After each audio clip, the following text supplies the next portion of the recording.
Hi everyone, कैसे हैं? उम्मीद करते हैं अच्छे होंगे। आज हम लोग एक न्यू चैप्टर स्टार्ट करने जा रहे हैं और चैप्टर का नाम है वैल्यूएशन ऑफ गुडविल। गुडविल को हम दो पार्ट में रखते हैं, प्रकार नहीं बोल रहे हैं, दो पार्ट में रखते हैं अकाउंटिंग के दृष्टिकोण से। आज का जो हमारा चैप्टर है वो वैल्यूएशन ऑफ गुडविल है और इसका दूसरा पार्ट, ये वैल्यूएशन ऑफ गुडविल एक पार्ट हो गया और इसका दूसरा पार्ट रिकॉर्डिंग ऑफ गुडविल होगा। Recording of goodwill means accounting treatment of for goodwill. Goodwill के लिए क्या अकाउंटिंग ट्रीटमेंट होगा वह डिफरेंट चैप्टर में देखेंगे। अब हम लोगों का जो स्टार्ट होगा रिकंस्टिट्यूशन चैप्टर, उस सब में देखेंगे। ओके, फिलहाल आज जो हमारा जो चैप्टर है वो वैल्यूएशन ऑफ गुडविल है, ख्याति का मूल्यांकन। गुडविल का वैल्यूएशन करना है। वैल्यूएशन किस में करना है? In terms of money. In terms of money. Goodwill एक ऐसा वर्ड है, गुडविल एक ऐसा वर्ड है जिसके पीछे छोटे से लेकर के बड़े बिजनेस तक पागल होता है।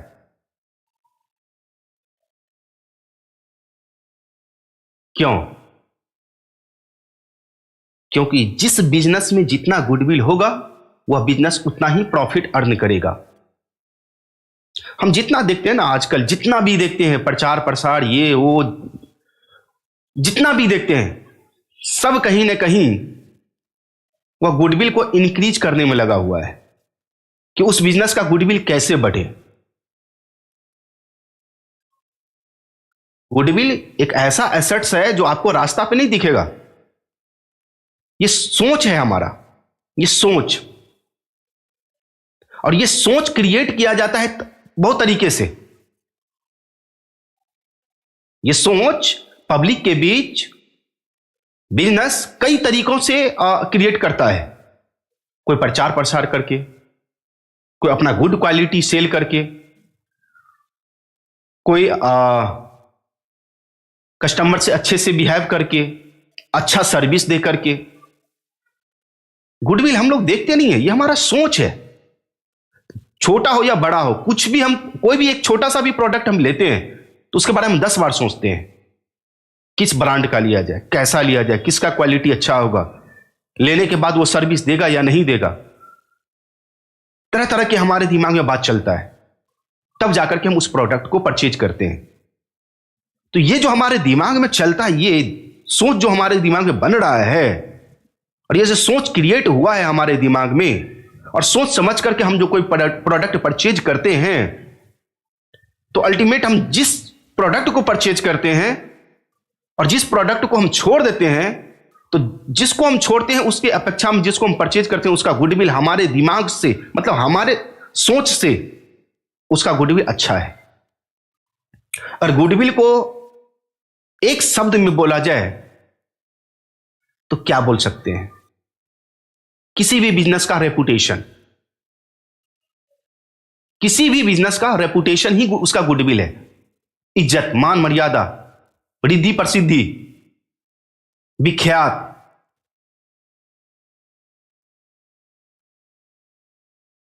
अगर उसका रेपुटेशन गिरा हुआ है तो उसका कस्टमर भी कटेगा, मार्केट शेयर भी हट जाएगा, कोई प्रोडक्ट भी परचेज नहीं करेगा। तो हर एक बिजनेस अपना रेपुटेशन क्रिएट करना चाहता है इस मार्केट में, ताकि उसका गुडविल बढ़े। रेपुटेशन बना तो उसका गुडविल बढ़ेगा, और गुडविल जब बढ़ा तो सोचो वो प्रॉफिट अर्न करेगा। जिस बिजनेस के पास जितना गुडविल होगा वह बिजनेस उतना ही प्रॉफिट अर्न करेगा, वह बिजनेस उतना ही प्रॉफिट अर्न करेगा। बात समझ रहे हैं? ओके। अब हम मान लेते हैं कि गुडविल एक सोच है जो हमारे दिमाग में क्रिएट किया गया है। आज तक हम इसको फिजिकली कहीं पर देखे नहीं है, और बिजनेस इस गुडविल को क्रिएट करने के लिए कई पत्रा अपनाते हैं, तरीके अपनाते हैं। प्रचार प्रसार, एडवर्टाइजिंग करके, by one get one free करके,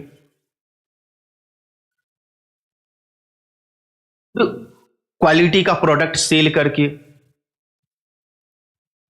कस्टमर से अच्छा बिहेव करके, आफ्टर सेल सर्विस दे करके, होम सर्विस दे करके, तो कई तरीके हैं। सोचा ना, हम कोई भी प्रोडक्ट परचेज करते हैं तो 10 बार सोचते हैं कि किसका लिया जाए, कौन अच्छा होगा। हम फ्रेंड से पूछते हैं कि ये ले या नहीं ले। तो गुडविल एक रेपुटेशन होती है। इसको ऐसे बोल सकते हैं, किसी भी बिजनेस का रेपुटेशन, प्रसिद्धि, विख्यात कितना है। सोचो ना, घूम फिर कर वही रेपुटेशन पे आता है। रेपुटेशन किसी बिजनेस का गिरा, सोचो वह स्वाहा हो गया एक तरह से, फिर उसको उठने में बहुत टाइम लगेगा। जैसे एक मानव अपना रेपुटेशन बनाता है, एक मानव, एक पर्सन, एक व्यक्ति अपना रेपुटेशन बनाता है, उसी तरह से एक बिजनेस अपना रेपुटेशन बनाता है। अगर ये रेपुटेशन वर्ड हट जाए, रेपुटेशन के बारे में अगर हम और आप ना सोचे, तो सोचो हम लोग क्या क्या कर सकते हैं। अगर इस दुनिया में रेपुटेशन ना हो तो सोचो हम लोग क्या क्या कर सकते हैं। तो ये रेपुटेशन वर्ड हम लोग जो समाज में रहते हैं, ये समाज के लोग हमारे दिमाग में डाल चुका है, क्रिएट कर चुका है, इसीलिए हम रेपुटेशन को पकड़े हुए अभी तक। क्लियर? चलो अब थ्योरी की तरफ हम चलते हैं, समझने का कोशिश करते हैं। नाउ ख्याति से क्या आशय है? हिंदी और इंग्लिश दोनों को समझा रहे हैं, ठीक है। अपना नोट्स खोल करके देख लेना, वहां पे कोई दिक्कत नहीं है, समझने पर ज्यादा ध्यान दो।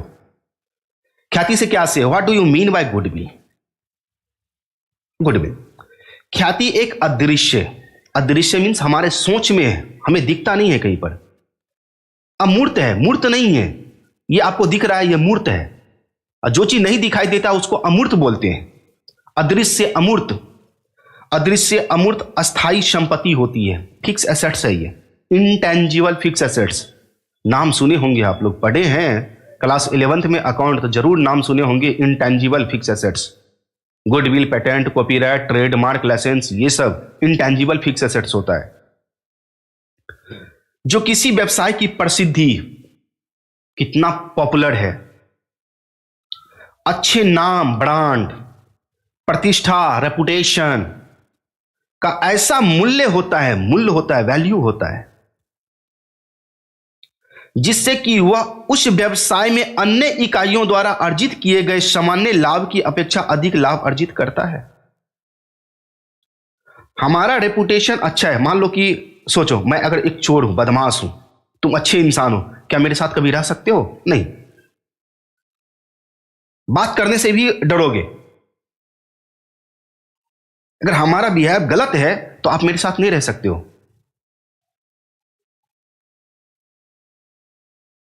तो आप हमसे ज्यादा अच्छे हो, क्योंकि आपके पास रेपुटेशन है, मेरे पास कोई रेपुटेशन नहीं है, मैं चोर हूं, बदमाश हूं। आपका गुडविल ज्यादा है। तो वही पॉइंट यहां पे बोल रहा है कि गुडविल एक ऐसा वैल्यू होता है जो एक व्यवसाय दूसरे व्यवसाय से अधिक प्रॉफिट अर्न करता है। तो जो व्यवसाय अधिक प्रॉफिट अर्न किया, जो बिजनेस अधिक प्रॉफिट अर्न किया, सोचो उसके पास कहीं ना कहीं गुडविल है इस व्यवसाय की अपेक्षा। वही कहता है जिससे कि उस व्यवसाय में अन्य इकाइयों, मतलब अन्य व्यवसाय द्वारा अर्जित किए गए सामान्य लाभ, यानी कि यह बिजनेस कितना अर्न करता है उससे ज्यादा यह बिजनेस अर्न करता है, से अधिक लाभ अर्जित करती है। दूसरे शब्दों में ऐसा कहें कि जिस व्यवसाय में जितनी अधिक ख्याति, गुडविल होती है, वह व्यवसाय उतना ही अधिक लाभ अर्जित करती है। उम्मीद है कि समझ में आ गया होगा। सीधे समझो कि गुडविल है क्या? प्रसिद्धि, रेपुटेशन,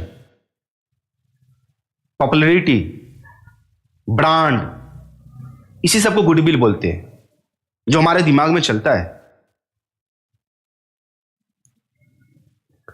सेकंड क्वेश्चन पे आते हैं। मेंशन द स्पेशल फीचर या कैरेक्टरिस्टिक ऑफ गुडविल। गुडविल की क्या विशेषताएं हैं, क्या फीचर हो सकता है? फर्स्ट नंबर, यह व्यवसाय की अमूर्त अचल संपत्ति है, मींस यह इंटेंजिबल फिक्स एसेट्स होती है। एक विशेषता ये हो गई। दूसरा, लाभदायक व्यवसाय के केस में, मामले में यह एक काल्पनिक संपत्ति नहीं होता है, फिक्टिशियस एसेट्स नहीं होता है। जो बिजनेस प्रॉफिट अर्न करने के लिए बैठा हुआ है उसके लिए यह फिक्टिशियस एसेट्स नहीं है। 2 पॉइंट हो गया। यह अतिरिक्त लाभ कमाने में मदद करता है, अधिक लाभ कमाने में मदद करता है, एक्स्ट्रा प्रॉफिट अर्न करने में। यह एक आकर्षक शक्ति है, आकर्षक मीन्स अट्रैक्ट करता है ओल्ड कस्टमर को, जो कहीं ना कहीं हमसे पीछे कहीं ना कहीं प्रोडक्ट परचेज किया हुआ है, और फिर वह प्रोडक्ट लेना चाहता है, तो सोचो वो हमारे ही ब्रांड को चूज करता है, अट्रैक्ट करता है। तो यह एक आकर्षक शक्ति है जो बार बार ग्राहकों को व्यापार के पुराने स्थान पर लाता है। सुबह सुबह उठे, दूध का पैकेट लाने गए, 2 दुकानदार है, एक का बोली स्वभाव अच्छा है, एक का बोली समझो ना जैसे लगता है कि उससे मारपीट कर ले। तो सुबह सुबह किसका मुंह देखना चाहोगे? जिसका बोली व्यवहार अच्छा है। अच्छा है मीन्स गुडविल है, अच्छा है, तब तो हम बार बार उसके यहां जाते हैं। जब बार बार जाते हैं तो उसका प्रॉफिट बढ़ रहा है, आप सामान लेते हो, उसको पैसा देते हो, उसका प्रॉफिट बढ़ रहा है। बात समझ रहे हो? प्रॉफिट उसका बढ़ रहा है। तो ये सब टेक्निकल चीज है, समझने का कोशिश करो। थर्ड क्वेश्चन में आते हैं, explain the factors affecting to the goodwill. Factor means होता है कि ऐसा कौन कौन सा पॉइंट है जो गुडविल का वैल्यू बढ़ा सकता है या घटा सकता है। दोनों की बात होगी। ऐसा कौन कौन सा पॉइंट है, कौन कौन सा फैक्टर है, तत्व है जो किसी भी बिजनेस के गुडविल को बढ़ा सकता है या उसके गुडविल को कम कर सकता है। देखते हैं। लोकेशन, आपके बिजनेस का लोकेशन सही जगह पर है, क्राउड एरिया में है, जहां पे कस्टमर आते हैं, बराबर रेगुलर आते हैं, अगर वहां पर है, लोकेशन आपका बिजनेस का अच्छा है, तो आपके बिजनेस का गुडविल बढ़ेगा। कैसे? भले कस्टमर पाव भाजी लेने के लिए आया है मार्केट में, पाव भाजी लेने के लिए आया है मार्केट में, लेकिन मेरा कपड़ा का दुकान उसको दिख रहा होगा कहीं ना कहीं। अब इन फ्यूचर में कभी भी वो कपड़ा लेना चाहेगा, अच्छा वहां पे भी एक दुकान है, चलो। देखो इनडायरेक्टली कहीं ना कहीं क्या हो रहा है, गया पाव भाजी लाने के लिए मार्केट से, दिख गया कपड़ा का दुकान, कपड़ा तो लेना नहीं है, पाव भाजी लेना है। इन फ्यूचर में जब वो कपड़ा लेगा और हमारे दुकान पे आ गया, तो सोचो देखने से क्या हुआ, हमारे बिजनेस का गुडविल बढ़ा, तब तो वो आया हमारे बिजनेस में। हम अक्सर देखते हैं बिजनेस के सामने कोई दुकान है, दुकान के सामने में शो पीस में बहुत सारे आइटम लगा देते हैं। क्यों? वो एक तरह से एडवर्टीजमेंट है, वो उससे भी गुडविल बढ़ता है बिजनेस का। दिखेगा तभी तो बिकेगा। ओके, तो लोकेशन हो गया। नाउ इफिशिएंसी ऑफ मैनेजमेंट, अगर हमारे बिजनेस का मैनेजमेंट बहुत ही अच्छा है तो सोचो गुडविल बढ़ेगा। अब हम प्रोडक्ट ले लिए, सोचो हम प्रोडक्ट परचेज कर लिए और कुछ दिन के बाद वो प्रोडक्ट खराब हो गया, अगला वाला हमें होम सर्विस देने का वादा किया था, फ्री ऑफ कॉस्ट में, बार बार कॉल कर रहे हैं, वो सर्विस नहीं दे रहा है। 1 महीना हो गया, 2 महीना हो गया, 6 महीना हुआ, सर्विस बहुत लेट करके आता है, तो ऐसे में उसका रेपुटेशन गिरेगा। जो ले लिए सो ले लिए, नेक्स्ट टाइम हम ऐसा गलती कभी नहीं कर सकते हैं, नेक्स्ट टाइम हम ऐसा गलती कभी नहीं कर सकते हैं। बात समझ में आ गया? ओके। तो एक सुप्रसिद्ध फर्म ऊंची उत्पादकता और लागत कुशलता का मतलब कॉस्ट इफिशिएंसी, आपके प्रोडक्ट का कॉस्ट भी कम होना चाहिए, क्वालिटी भी अच्छा होना चाहिए, सही समय पर प्रोडक्शन करके दो। अगर ये है, यही सब, इसी सब चीज का तो मैनेजमेंट किया जाता है बिजनेस में, कि कोई ऑर्डर आया, हम उसको टाइम दे दिए कि फलाने डेट को आप ले जाना, उस डेट तक हमारा प्रोडक्शन तैयार हो जाना चाहिए, कंप्लीट हो जाना चाहिए। अब ये उस डेट तक कंप्लीट करने के चक्कर में ऐसा ना हो कि हम अपने कॉस्ट को ही बढ़ा दें, ताकि हम लॉस में चले जाए। कॉस्ट भी हमारा सही होना चाहिए और उस डेट तक कंप्लीट भी हो जाना चाहिए। अधिक लाभ अर्जित करती है जिससे उसकी ख्याति के मूल्य में वृद्धि होती है। नाउ मार्केट सिचुएशन, मार्केट का सिचुएशन कैसा है? जिस प्रोडक्ट का हम बिजनेस मार्केट में कर रहे हैं कोई और भी करता होगा उस प्रोडक्ट का, 5-10 सैकड़ों हो सकते हैं। मार्केट में जाते हैं, कई कपड़े का दुकान दिखता है, पाव भाजी का दुकान दिखता है, मिठाई का दुकान दिखता है, मतलब छोटा छोटा लोकल लेवल पर आपको एग्जांपल देके समझा रहे हैं, ठीक है। कई तरह के दुकान दिखते हैं, बहुत सारा दिखता है। अगर कोई ऐसा दुकान हमें दिखे जो मार्केट में ओनली वन हो, एक ही हो, सिंगल, तो ऐसे केस में क्या करोगे? घटिया दे या बढ़िया दे, घटिया दे या बढ़िया दे, बैड क्वालिटी या गुड क्वालिटी दे, कम प्राइस पे दे या अच्छे प्राइस पर दे, ज्यादा पैसा ले, फिर भी हमें लेना तो है, जरूरत है उस प्रोडक्ट का तो लेना पड़ेगा उसी से।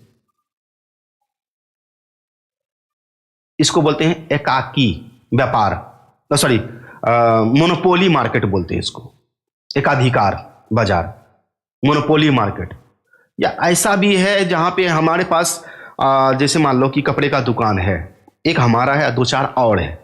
जो कपड़ा मेरे पास मिल रहा है वो कपड़ा उसके पास नहीं मिल रहा है, तो ऐसे केस में भी हमारा क्या होगा? मोनोपोली बढ़ता है, क्योंकि कंपटीशन कम है और वो प्रोडक्ट, जो प्रोडक्ट हमारे पास, वो प्रोडक्ट उसके पास है ही नहीं। तो ऐसे केस में क्या होगा? गुडविल हमारे बिजनेस का बढ़ेगा। वही कहता है एकाधिकार, मोनोपोली या सीमित प्रतियोगिता है, मतलब लिमिट में कंपटीशन है, फर्म को अधिक लाभ अर्जित करने के योग्य बनाती है। इससे भी फर्म की ख्याति बढ़ती है, गुडविल बढ़ती है। 9 क्वालिटी ऑफ प्रोडक्ट, आपके प्रोडक्ट का क्वालिटी अच्छा है, कस्टमर को अच्छा लगा, बट ऑब्वियस है कि भैया वो बार बार आएंगे, परचेज करेंगे और इससे भी आपका गुडविल बढ़ेगा। पब्लिसिटी या एडवर्टीजमेंट करते हो मार्केट में, पब्लिसिटी करते हो, न्यूज़पेपर में देते हो, मैगजीन में देते हो, उससे भी गुडविल बढ़ता है। आफ्टर सेल सर्विस बोले तो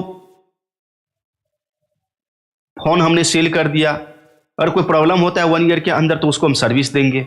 आफ्टर सेल सर्विस यानी कि सामान बिकने के बाद कुछ सर्विस देना, तो इससे भी हमारा गुडविल बढ़ता है। 9 नेक्स्ट पॉइंट पे हम लोग चलेंगे। नेक्स्ट क्वेश्चन है हमारा, why does the need for valuation of goodwill rise? Goodwill के वैल्यूएशन की क्वेश्चन क्यों राइज होती है? क्यों हमें वैल्यूएशन करना पड़ता है? क्यों हम करेंगे? गुडविल है, इसका हम मूल्य में मीजर क्यों करेंगे? मनी में मीजर हम क्यों करेंगे? बढ़ रहा है, अच्छी बात है, लेकिन नहीं, इसका मीजर किया जाता है। कुछ ऐसा सिचुएशन होता है, आगे चल के समझ में आएगा, ठीक है। जैसे हम आपको बताएं ना कि एक पार्ट हमारा जो वैल्यूएशन ऑफ गुडविल, ये चैप्टर है, इसमें हम सिर्फ वैल्यूएशन वर्ड हम मतलब वैल्यूएशन करना सीखेंगे। इसका अकाउंटिंग ट्रीटमेंट बोले तो recording of goodwill different chapter में आगे हम लोग करेंगे, वो अलग चीज है।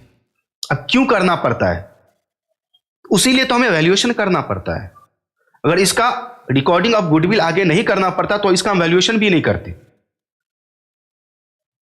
तो आगे आने वाले प्रॉब्लम को सॉल्व करने के लिए हमें वैल्यूएशन करना पड़ेगा।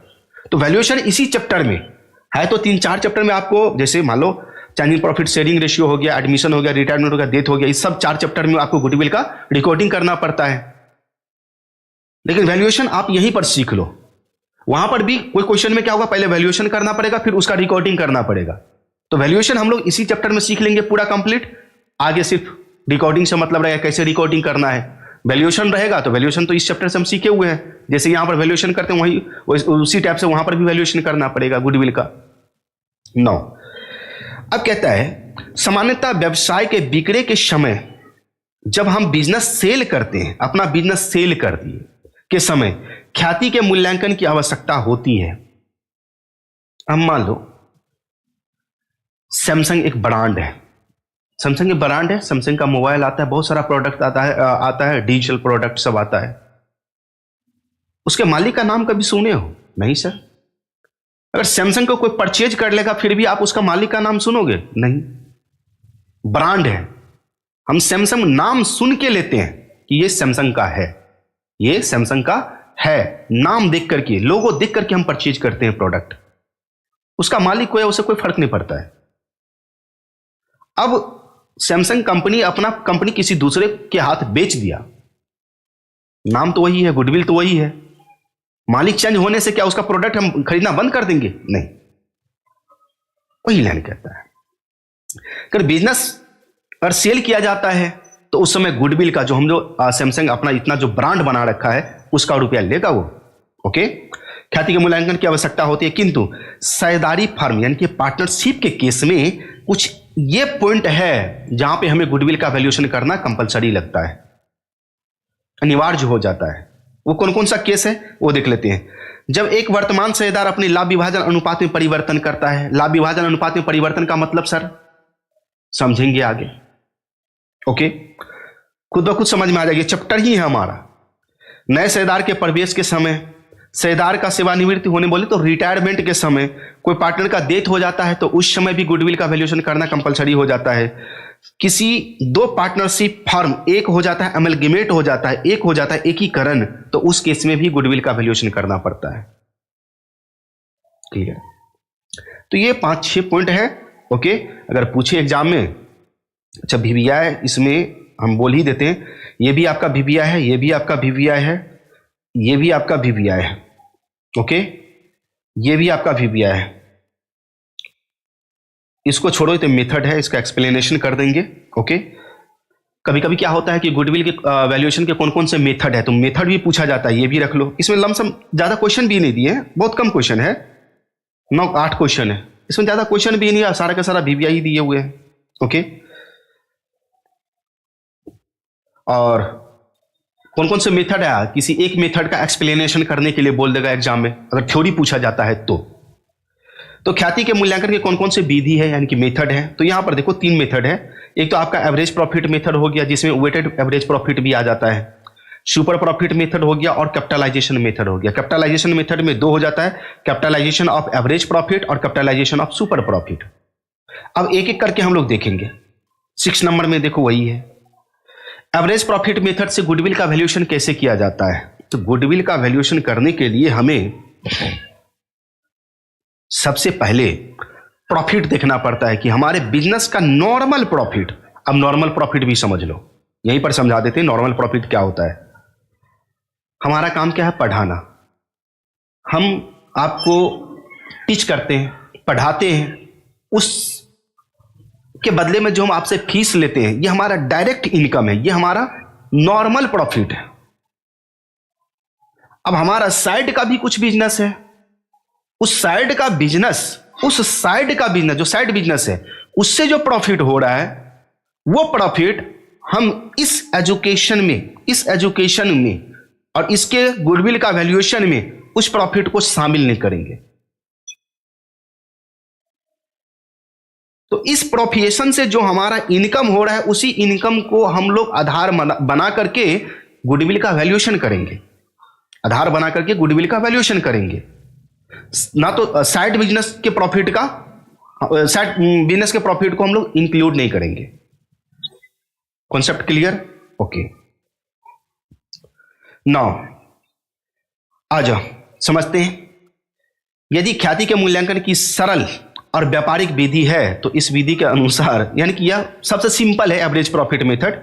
कुछ वर्षों के लाभ, यानी कि कुछ वर्ष का, पिछले 3-4 साल का लाभ लो, सबको जोड़ दो, और जितने साल के लाभ प्रॉफिट लिए हो उतने ईयर से डिवाइड दे दो, आ जाएगा एवरेज प्रॉफिट। जब एवरेज प्रॉफिट आ जाएगा, देखो ना, टोटल नॉर्मल प्रॉफिट, यहां पर हमने नॉर्मल शब्द लगाया है। नॉर्मल मीन्स डायरेक्ट हमारे बिजनेस का इनकम प्रॉफिट। तो नॉर्मल प्रॉफिट ले लेंगे कुछ वर्षों का, उसमें हम कितने साल का प्रॉफिट लिए हैं वो उतने साल से हम लोग डिवाइड दिए। जैसे मान लो कि 5 साल का प्रॉफिट लिए, 5 साल का टोटल प्रॉफिट हमारा 50,000 हो गया, तो 5 साल का टोटल प्रॉफिट हमारा 50,000 हो गया, तो कितने साल का प्रॉफिट है, तो 5 से डिवाइड देंगे, तो एवरेज प्रॉफिट कितना आएगा, 10,000। एवरेज प्रॉफिट आपका कितना आएगा, 10,000।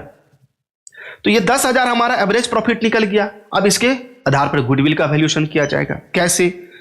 उक्त औसत लाभ को, एवरेज प्रॉफिट को एक निश्चित संख्या, जैसे 2 वर्षों के क्रय के बराबर, 3 वर्षों या 4 वर्षों के क्रय के बराबर। अब क्रय शब्द क्या है? क्रय शब्द जनरली ये दिखाता है, ठीक है, कि अगर आपके पास गुडविल नहीं होता तो इतना प्रॉफिट अर्न करने के लिए आपको 2 साल 3 साल 4 साल लग जाता। अगर आपके पास गुडविल नहीं होता तो इतना टाइम आपके पास लग जाता। बात समझ रहे हैं?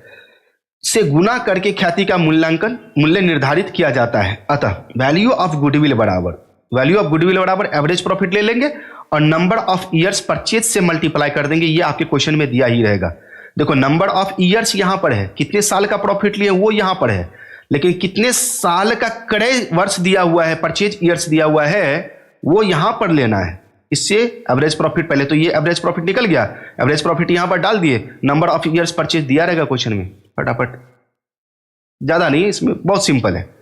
अब टोटल प्रॉफिट बोले तो ये टोटल प्रॉफिट, जो टोटल नॉर्मल प्रॉफिट निकाले हैं हमने, क्या बताया कि सिर्फ हमें बिजनेस का नॉर्मल प्रॉफिट लेना है, बिजनेस का नॉर्मल प्रॉफिट लेना है। अब नॉर्मल प्रॉफिट में आ जाओ। कभी कभी क्या होता है, कुछ एडजस्टमेंट होता है।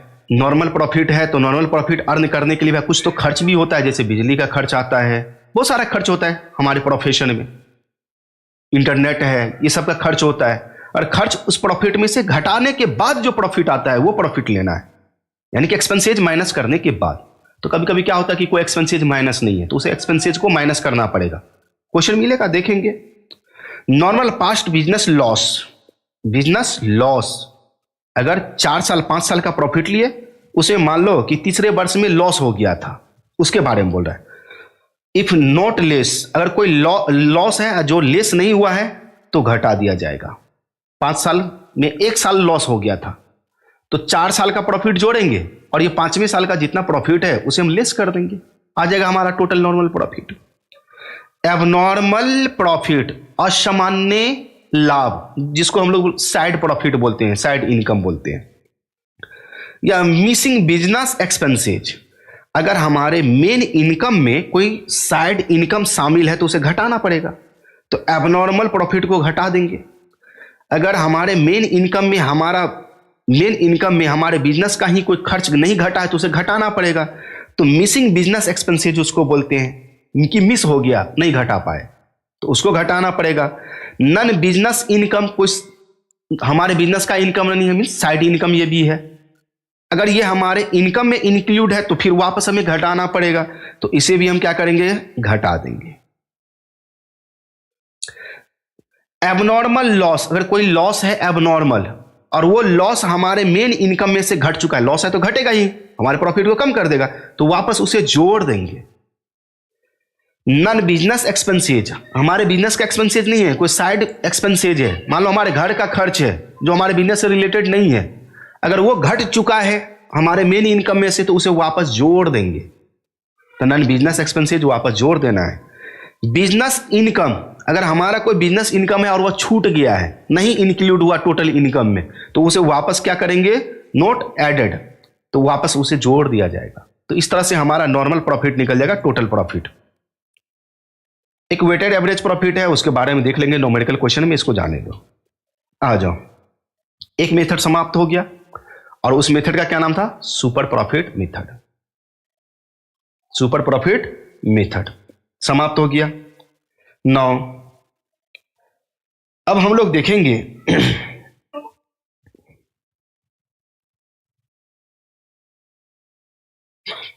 7 नंबर में आ जाओ।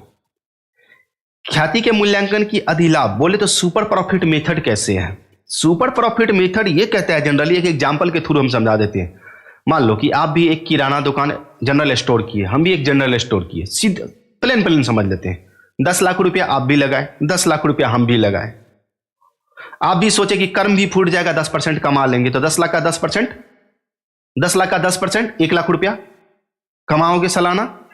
हम भी सोच लिए कि कर्म भी फूट जाएगा तो 10 लाख का 10% कमा ही लेंगे, यानी कि नॉर्मल प्रॉफिट। लेकिन हुआ क्या कि आप तो सही में 1 लाख रुपया कमाए, लेकिन हम 1.5 लाख रुपया कमा लिए उसी 10 लाख पे। जिस 10 लाख पे आप अपना बिजनेस में 10 लाख रुपया लगा के 1 लाख कमाए हो, हम अपने बिजनेस में भी 10 लाख लगा करके 1.5 लाख रुपया कमाए, तो हम आपसे ज्यादा कितना कमाए, 50,000। इस 50,000 को बोलते हैं सुपर प्रॉफिट। क्या बोलते हैं इसको, सुपर प्रॉफिट। और वो जो आप 10 लाख रुपया लगाए हो, हम जो अपने बिजनेस में लगाए 10 लाख रुपया, उसको बोलते हैं कैपिटल इंप्लॉयड। कैपिटल इंप्लॉयड, विनियोजित पूंजी। और हम जो सोच लिए थे कि 10% एटलीस्ट तो कम से कम कमा ही लेंगे, इसको क्या बोलेंगे? Normal rate.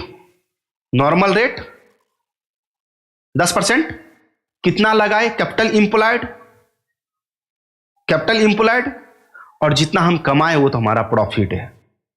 जब हम आपसे कंपेयर किए तो हम कितना ज्यादा कमा लिए? 50,000। वो हमारा क्या? Super profit. समझ रहे हो बात को? ओके, सिंपल है। अधिलाभ विधि में यह देखा जाता है कि एक सामान्य प्रकार के अन्य व्यवसाय, आपका भी व्यवसाय और हमारा भी व्यवसाय, सामान्य प्रकार का जनरल स्टोर आपका भी और मेरा भी, व्यवसाय की तुलना में फर्म को कितने लाभ हो रहे हैं। अन्य फर्म की तुलना में हमारी फर्म जितने लाभ अधिक हमारी फर्म को हो रहे हैं, उन्हीं लाभों को अधिलाभ कहते हैं, मीन सुपर प्रॉफिट कहते हैं। 50,000 को सुपर प्रॉफिट बोलेंगे। इन्हीं अधिलाभों के आधार पर, सुपर प्रॉफिट के आधार पर ख्याति का वैल्यूएशन किया जाएगा, गुडविल का वैल्यूएशन किया जाता है। अतः इस विधि में ख्याति का मूल्य सुपर प्रॉफिट को कुछ वर्षों के क्रय के आधार पर, वही नंबर ऑफ ईयर्स परचेज से मल्टीप्लाई करके गुडविल निकाल लेंगे। लेकिन बात तो यहां पर यह फंसता है कि आप 10 लाख रुपया कमाए, सोच लिए कि हम 10% कमाएंगे, तो 1 लाख का कैलकुलेशन तो करना पड़ेगा कि 1 लाख रुपया हमारा नॉर्मल प्रॉफिट होगा, तो नॉर्मल प्रॉफिट निकालना पड़ेगा। ओके, नाउ चलिए समझते हैं। अब कभी कभी क्या होता है कि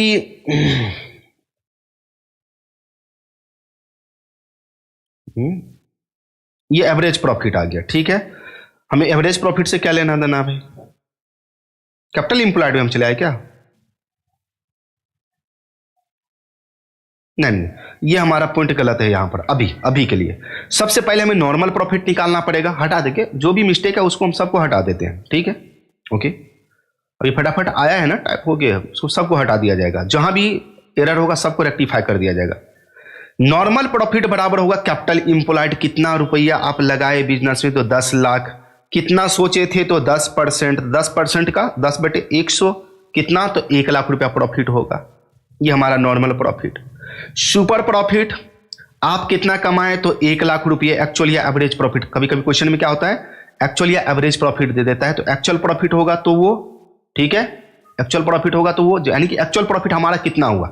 आपका 1 लाख हुआ एक्चुअल प्रॉफिट, हमारा 1.5 लाख हुआ, तो एक्चुअल प्रॉफिट या इस एक्चुअल प्रॉफिट की जगह पर एवरेज प्रॉफिट दे देता है। तो वही चीज एवरेज प्रॉफिट जो ऊपर में निकाले वही चीज यहां पर दिया हुआ है, ठीक है। अगर होगा क्वेश्चन में तब ओके, लेकिन ज्यादातर क्वेश्चन में नहीं होगा। ये आप ये और ये 3 पॉइंट होता है। तो सुपर प्रॉफिट बराबर आप कितना कमाए, आपका एक्चुअल प्रॉफिट कितना हुआ या हमारा एक्चुअल प्रॉफिट कितना हुआ। आपका एक्चुअल प्रॉफिट 1 लाख और सोचे थे कितना? 10% 10 लाख का, तो 1 लाख वो भी, तो 1 लाख में से 1 लाख माइनस हो गया, तो आपका सुपर प्रॉफिट कुछ भी नहीं। हमारा कितना सुपर प्रॉफिट? हम सोचे थे 10%, तो 1 लाख नॉर्मल प्रॉफिट हुआ, लेकिन एक्चुअल में हुआ कितना? 1.5 लाख रुपया। तो 1.5 लाख एक्चुअल प्रॉफिट, माइनस कर देंगे उसमें से नॉर्मल प्रॉफिट जो 1 लाख हुआ, घटाने के बाद आएगा 50,000 हमारा super profit. Value of goodwill बराबर सुपर प्रॉफिट को नंबर ऑफ ईयर्स परचेज से मल्टीप्लाई कर देंगे, आ जाएगा value of goodwill. Capital employed बराबर आपको बताई देगी कितना आपने पैसा लगाया, वही आपका कैपिटल इंप्लॉयड होता है। तो कभी कभी क्या होता है कि कैपिटल इंप्लॉयड निकालना भी पड़ता है अगर एसेट्स और लायबिलिटी दिया हुआ है तो कैपिटल इंप्लॉयड बराबर टोटल एसेट्स, हमारे बिजनेस में टोटल एसेट्स कितना है उसमें से माइनस कर देंगे बाहर का, आउटसाइड लायबिलिटी कितना है, साइड का, दूसरे का हम कितना लोन ले रखे हैं बिजनेस में, आउटसाइड लायबिलिटी घटा देंगे, आ जाएगा हमारा खुद का कैपिटल। कैपिटल इंप्लॉयड उसको बोलते हैं। नाउ लास्ट क्वेश्चन, ख्याति के मूल्यांकन की पूंजीकरण विधि यानी कि कैपिटलाइजेशन मेथड में हमने आपको क्या बताया? 2 मेथड होता है। कितने मेथड? 2 मेथड। अब कैपिटलाइजेशन मेथड कहता है, फिर से समझना, 10 लाख लगा करके आप 1 लाख रुपया प्रॉफिट अर्न किए, हम 10 लाख लगा करके 1.5 लाख रुपया प्रॉफिट अर्न किए हैं। अगर आपको 1.5 लाख रुपया प्रॉफिट अर्न करना है तो और कैपिटल लगाना पड़ेगा। सोचो, अगर आप हमारा बराबरी करना चाहते हो तो आपको तो और कैपिटल लगाना पड़ेगा बिजनेस में। तो 5 लाख और लगाओगे तब 15 लाख का 10% आपका 1.5 लाख रुपया होगा। तो हमारा कैपिटल का मार्जिन कितना चल रहा है? 5 लाख का। कितना का? 5 लाख का मार्जिन चल रहा है। यही कैपिटल जो 5 लाख आप और लगाओगे तब जाकर के 1.5 लाख कमाओगे, वही 5 लाख हमारा गुडविल है। Capitalisation method, capitalisation method. Okay, now ख्याति के मूल्यांकन की पूंजीकरण विधि में 2 मेथड है। एक capitalisation of super profit method. तो इसमें हम क्या करेंगे, सबसे पहले सुपर प्रॉफिट पढ़ लेना। सुपर प्रॉफिट तो निकाल लेंगे, जैसे यहां पर बताएं उसी तरह से आप सुपर प्रॉफिट निकाल लोगे। ओके, सुपर प्रॉफिट आ गया। क्वेश्चन में नॉर्मल रेट दिया ही रहेगा, जितना सोचे हो वो तो दिया ही रहेगा। तो 100 बाय नॉर्मल रेट कर देंगे, आ जाएगा वैल्यू ऑफ गुडविल। यहां पर उल्टा कर देना है, 100 बाय नॉर्मल रेट, आ जाएगा आपका गुडविल। एवरेज प्रॉफिट में आ जाओ, capitalisation of average profit method में। इसमें क्या करना है, हमें सबसे पहले कैपिटल इंप्लॉयड निकालना, कैपिटल रिक्वायर्ड निकालना है कि आपको कितना कैपिटल की जरूरत है, कैपिटल रिक्वायर्ड। तो एवरेज प्रॉफिट जैसे निकाले, थ्योरी में समझाया है, जैसे निकाले वैसा ही निकालेंगे एवरेज प्रॉफिट। उसमें भी क्या करेंगे, 100 by normal rate of return, निकल जाएगा हमारा कैपिटल रिक्वायर्ड। अब कैपिटल रिक्वायर्ड निकल गया तो हमें निकल जाएगा value of goodwill. Value of goodwill, capital required कितना निकला है वो, और एक्चुअल में हम 10 लाख लगा रखे हैं। आपको कितना लगाना था, 15 लाख रुपया लगाओगे तब जाकर के आप 1.5 लाख रुपया प्रॉफिट अर्न करोगे। लगाए हो कितना, 10 लाख, तो 15 लाख में से 10 लाख घटा देंगे तो आ जाएगा कितना, 5 लाख। वैल्यू ऑफ गुडविल कितना, 5 लाख। उम्मीद है कि यहां तक समझ में आ गया होगा। अब रही न्यूमेरिकल क्वेश्चन की बात, तो न्यूमेरिकल क्वेश्चन हम लोग देखेंगे, समझेंगे कैसे कैसे बनाना है। न्यूमेरिकल क्वेश्चन का भी समझो ना, एक ही क्लास होना चाहिए। 1-1.5 घंटा, अगर 1.5 घंटा का होगा तो समाप्त कर देंगे एक ही क्लास में। ओके, चलो, तो उम्मीद है कि यहां तक समाप्त तो हो गया और समझ भी गए होंगे। तो वैल्यूएशन ऑफ गुडविल के बारे में आप ये श्योर रहो कि आगे के चैप्टर में अगर क्वेश्चन वैल्यूएशन का रहेगा तो आप इसी तरह से वैल्यूएशन करोगे जैसे इस चैप्टर में किया जाएगा। अब इस इंतजार में मत बैठना कि सर फिर से वैल्यूएशन सिखाएंगे वहां पर, ना ना ना, वैल्यूएशन इसी तरह से किया जाएगा। इस चैप्टर, ये चैप्टर हम क्या बोले, आगे के चैप्टर के लिए है। क्लियर? चलो, तो गुडविल हमारा समाप्त हो गया। रेपुटेशन, इसीलिए बोलते हैं अच्छे से पढ़ो, अपना अच्छा रेपुटेशन बनाओ, गुडविल बढ़ाओ। क्लियर? Okay, bye.